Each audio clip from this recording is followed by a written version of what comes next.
बेटे सबसे ज्यादा इम्पोर्टेंट थ्योरम है बर्नौलीज थ्योरम। Bernoulli's theorem. तो बेटे बर्नौलीज थ्योरम देखो, बर्नौलीज थ्योरम हमारे को ये बताती है कि, यहां समझिए, पहले इसका स्टेटमेंट समझिए कि for streamline flow of an ideal liquid, the total energy, और ये टोटल एनर्जी होती क्या है आपके पास, ये टोटल एनर्जी होती है sum of pressure energy,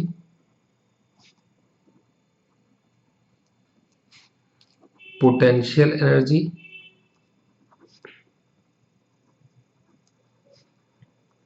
and kinetic energy.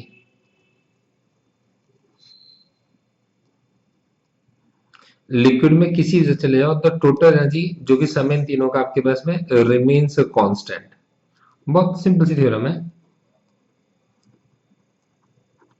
इसको ऐसा भी कहते हैं कि pressure head plus potential head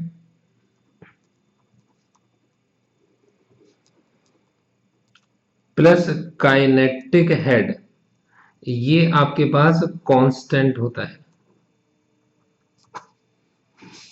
ठीक है बच्चों, अब देखो, अब इसको करने का तरीका समझो, बहुत आसान सा तरीका सिखाऊंगा आपको।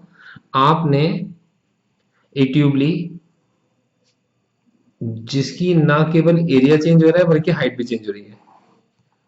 ग्राउंड से इसकी हाइट है h1 और ग्राउंड से इसकी हाइट है h2। ये एरिया 1 है, ये आपके पास एरिया 2 है।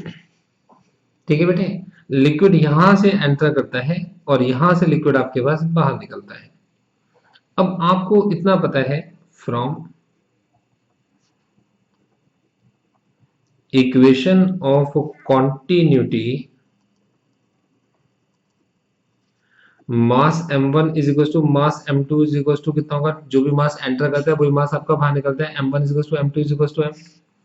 अब मास आपके पास में होता था वॉल्यूम इनटू डेंसिटी, ये होता था volume into density is equal to कितना होगा m। तो volume 1 is equal to volume 2 is equal to mass upon में कितना होगा आपके पास डेंसिटी बन गया। कि मतलब वॉल्यूम 1 को भी देखो तो मास अपॉन डेंसिटी, वॉल्यूम 2 भी जो होगा मास अपॉन डेंसिटी होगा।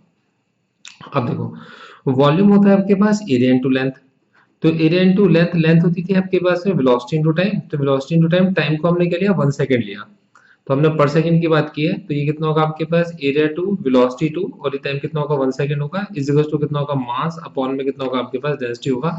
इसको पहले आपने बॉक्स में बंद कर दिया।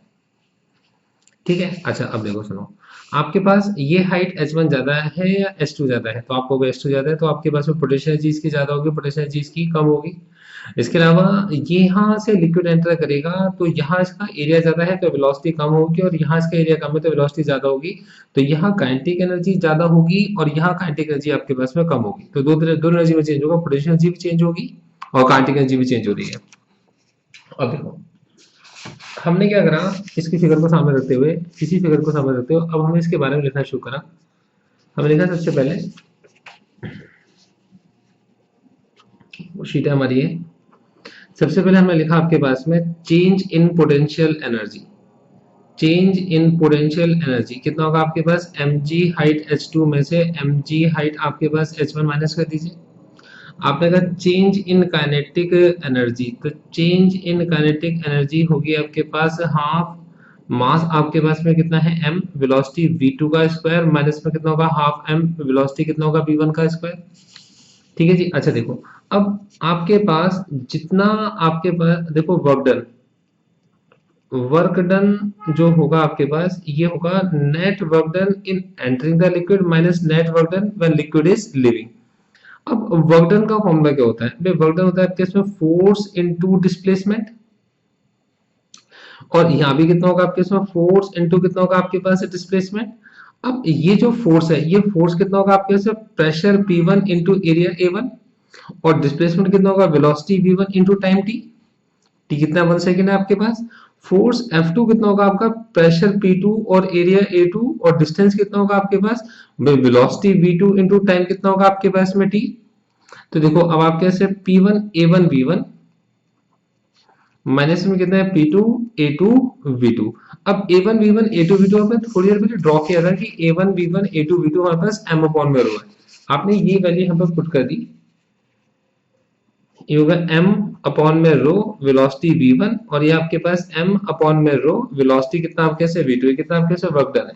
ठीक है, अब आप क्या लिखोगे कि from law of conservation of energy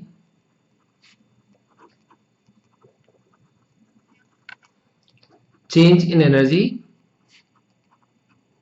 is equals to कितना हो जाएगी आपके पास वर्क डन। तो चेंज इन एनर्जी, एनर्जी में चेंज क्या क्या था आपके पास था mgh2 माइनस mgh1। ठीक है जी, ये पोटेंशियल एनर्जी में चेंज था और काइनेटिक एनर्जी में चेंज था half m v2 square minus half m v1 square, ये काइनेटिक एनर्जी में चेंज था is equal to work done कितना आपका m upon rho v1 minus m upon rho v2। अब देखो आप 1 वाले टर्म्स को एक तरफ रख लीजिए और 2 वाले टर्म्स इधर ले आइए, तो होगा आपके पास mgh2 plus half m v2 square plus m upon rho v2 is equal to कितना आपके पास, इस वर्ग से उधर लेके चले जाइए आप, कितना होगा आपके पास mgh1 plus half m v1 का स्क्वायर और प्लस में कितना होगा आपके पास में m अपॉन रो और वेलोसिटी कितनी है आपके पास v1। तो देखो टोटल एनर्जी जो पहले थी, टोटल एनर्जी जो बाद में है, टोटल कैसी है आपके पास में कांस्टेंट है, ये आपकी पोटेंशियल एनर्जी है, ये आपकी काइनेटिक एनर्जी है और ये है आपके पास में प्रेशर एनर्जी। ठीक है, इन तीनों का सम कैसा आपके पास हमेशा कांस्टेंट है।